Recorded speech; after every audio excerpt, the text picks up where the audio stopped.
Hi guys, back into another movie review, and now I've seen two back-to-back amazing movies that are definitely strong contenders for Oscars and are definitely in a lot of talks going around. The first one I saw, which I saw a couple days ago, was The Hate U Give, which currently has a 97% on Rotten Tomatoes, which I think is completely justified. So it has, so it starts, I forget the actress' name, but it was Rue in Hunger Games, and now she is older, and now she's the star of this. So she's playing Star with two R's. So Star lives in a not so great neighborhood where there's a lot of crime, a lot of drug drama. So her family, who's grown up there their whole life, sends her and her older brother and her younger brother to the private school a little bit down where it's all white community. So it's safer for them.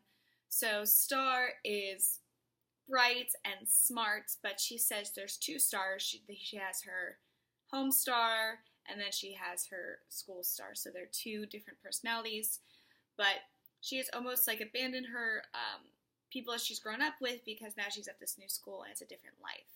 So she ends up going to a party with, so her older brother is her half brother. It's her dad's with someone else, but his half sister, so the dad's ex's new daughter is friends with Star. So they go to the party together, so they're kind of family. And she runs into this boy, Khalil, who was like her childhood crush, her first kiss, everything, who she hasn't seen. So she starts talking to him. She can see by his clothes and stuff he has money now, so it's assumed he is now drug dealing. Shots break out at the party, so she leaves with Khalil. He makes sure she gets home safe. So he and them kissing, but then she's like, no, I have a boyfriend, because she has a cute little boyfriend played by KJ Apa from Riverdale at her new school.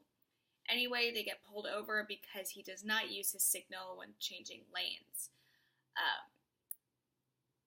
He does back talk the cop because he has asked for his license registration. He's like, why do you need this? Da, da, da. So I like how they presented it because I'll explain this. So yes, Khalil wasn't. He did violate the law and he wasn't respectful. But what goes on next shouldn't have happened anyway. So after that, because he's being belligerent, he's asked to get out of the car. So he's out of the car. The police officer goes to the car, and then instead of staying still, he reaches in the car to grab a hairbrush, and it comes out the police officer thinks it's a weapon, shoots him, kills him. So yes, he wasn't being respectful, but the police officer should have been like, hands up, drop it, and then he would have seen it was a hairbrush. So police officer's in the wrong, obviously.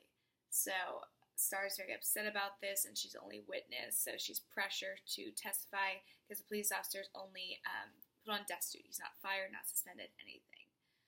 And so eventually Star's very reluctant at first, especially with her family, because they don't want her to be in the spotlight. They don't want her to go in the news with this because it looks bad. So she's very distant from her friends at school and her boyfriend. They're noticing. Eventually, because her school does like everyone walk out thing for Khalil, and she's like, you guys don't even get it. You're using someone who's dead to walk out of school. All of Star's point of view was wonderful. I loved the perspective they gave. So Star eventually does go forward, but she wants to be anonymous. So she goes on TV, blurs her face, talks about it, and then eventually people put two together and start pressuring her. It's a whole thing. She does go to court and she does testify, but they don't indict her or anything. So there's a huge protest at town hall. Everything's going crazy, and police officers throw mace or whatever, something. It was some kind of. It wasn't clear what it was, and then the like drug dealer who. Because basically the drug dealer who Khalil was working for, Star basically outs her all of her confessions, everything. So he gets vengeful. And to add more drama, he's dating Star's dad's ex. So he's like kind of stepdaddy of her older brother. It's a whole thing. And he beats up the older brother. So Star rescues him with the help of her boyfriend. And then like they're going about,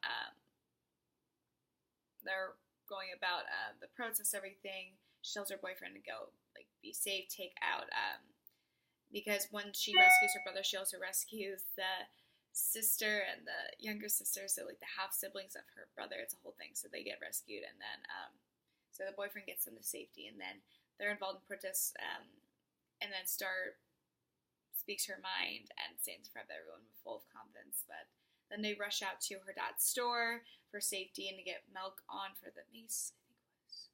And then the drug dealer guy, King, puts the place on fire. Luckily, her dad comes in time, gets them out.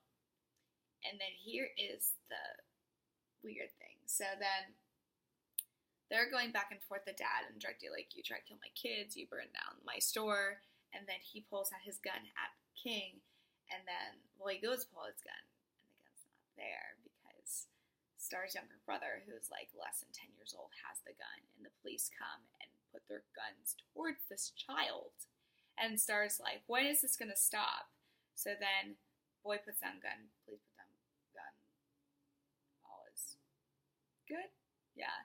So it was a very powerful film, very insightful, something to think about. I recommend it as a view. It's very educational, very wonderful. As far as Oscars go, I see Best Picture, Best Actress for Rue, who played Star. I can't remember her name. I think those are, and then original screenplay, I would say those three are a lock for them for nominations. I'm not sure how we'll come out with wins right now. But yeah, so that was The Hate U Give. My next one is going to be about a beautiful boy, so stay tuned for that. So yeah, have a great rest of your day, guys.